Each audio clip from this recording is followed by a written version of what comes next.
Hello வணக்கம் நேயர்களே. இன்றைக்கி வீடியோவில் நீங்கள் என்ன பார்க்க போகிறீங்கன்னாக்கா சம்பா கோதுமை ரவை வச்சு வாங்கிபாத் எப்படி செய்கிறதுன்னு காட்டி கொடுக்குறேன். வீட்டில் ஒரு 4 கத்திரிக்காய் இருந்தது, நீளவாக்கா க்ரீன் கலர் கத்திரிக்காய் வருமே அது.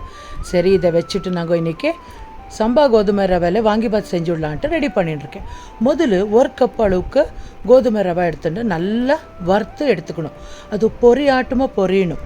அங்கே வரைக்கும் நல்லா வரப்பட்ட அப்புறம் ஒரு தட்டுக்கு கொட்டி வச்சுக்கோங்க. ஒரு 2 நிமிஷம் ஆறத்துக்கு விடுங்க. அதுக்குள்ளே நாங்கள் இங்கே அதுக்கு ஒரு மசாலா ரெடி பண்ணிக்கலாம். ஒரு கடாய் வச்சுட்டு 2 டீஸ்பூன் ஆயில் விட்டுட்டு தாளிப்புக்கு கடுகு, கடலைப்பருப்பு, உளுத்தம் பருப்பு, நான் சொன்னேன் இல்லையா க்ரீன் கலர் நீளவாக்கா கத்திரிக்காயை நல்லா இந்த மாதிரி நீளமாக கட் பண்ணிவிட்டு சேர்த்துருக்கேன். அது நல்லா வதக்கணும். அப்புறம் ஃப்ரெஷ்ஷாக இருக்கிற கருவேப்பிலை தழையை சேர்த்துக்கோங்க, நல்லா வாசனையாக இருக்கும்.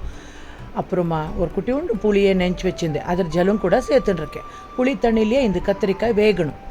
நல்லா வதக்கிட்டு கொஞ்சம் சாஃப்டாக வரைக்கும் வதக்கத்துக்கு விடலாம். அதுக்குள்ளே என்ன பண்ணலாம், இங்கே வறுத்து சம்பா கோதுமை ரவையை வச்சுருக்கோம் இல்லையா, அதை நல்லா ஒரு ரவுண்ட் கழுவிட்டு குக்கரில் 1க்கு 2 தண்ணி அளவு 1:2 ரேஷியோவில் தண்ணி வச்சுட்டு ஒரு 4 விசிலுக்கு குக்கர் மூடிட்டு வெயிட் வச்சுட்டு வச்சு எடுத்துக்கலாம்.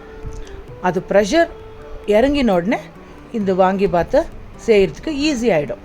அதுக்குள்ளே இந்த கத்திரிக்காய் கூட சாஃப்டாக இருக்குது. இப்போ வாங்கிபாத்து பவுடரை ஒரு 2 டீஸ்பூன் அளவுக்கு சேர்த்துட்டு 1 டீஸ்பூன் அளவுக்கு வெள்ளைத்தூள் சேர்த்து தேவையான உப்பு சேர்த்து ஃப்ரெஷ்ஷாக இருக்கிற தேங்காய் துருவலை சேர்த்துருக்கேன். ஒரு 1/2 கப்பு சேர்த்துக்கோங்க, ரொம்ப நல்லா வரும். இப்போ நல்லா மிக்ஸ் பண்ணி விட்டுட்டாக்கா சூப்பராக வாங்கிபாத்து மசாலா ரெடி ஆச்சு. அதுக்குள்ளே குக்கருக்கு வச்சு ப்ரெஷர் இறங்கின உடனே அந்த கோதுமை ரவை வெந்திருக்கு இல்லையா, அத்தையும் சேர்த்துட்டு நல்லா கிளறி விடுங்க. எவ்வளோ நல்லா இருக்கும் டேஸ்ட்டுனாக்கா, சூப்பராக இருக்கும். இப்போ ஃப்ரெஷ்ஷாக இருக்கிற கருவேப்பிலை தழையை, மல்லி தழையை எல்லாம் சேர்த்துட்டு சுட சுட ஆவி பருக்க சர்வ் பண்ணுறது தான். கூட தயிர் வேணுமானா வச்சுன்னு சாப்பிட்டுக்கோங்க, இல்லைன்னா தேங்காய் சட்னி கூட அரைச்சி இது கூட தொட்டுன்னு சாப்பிட்லாம். ஒன்றுமே இல்லாமையும் ரொம்ப நல்லா இருக்கும்.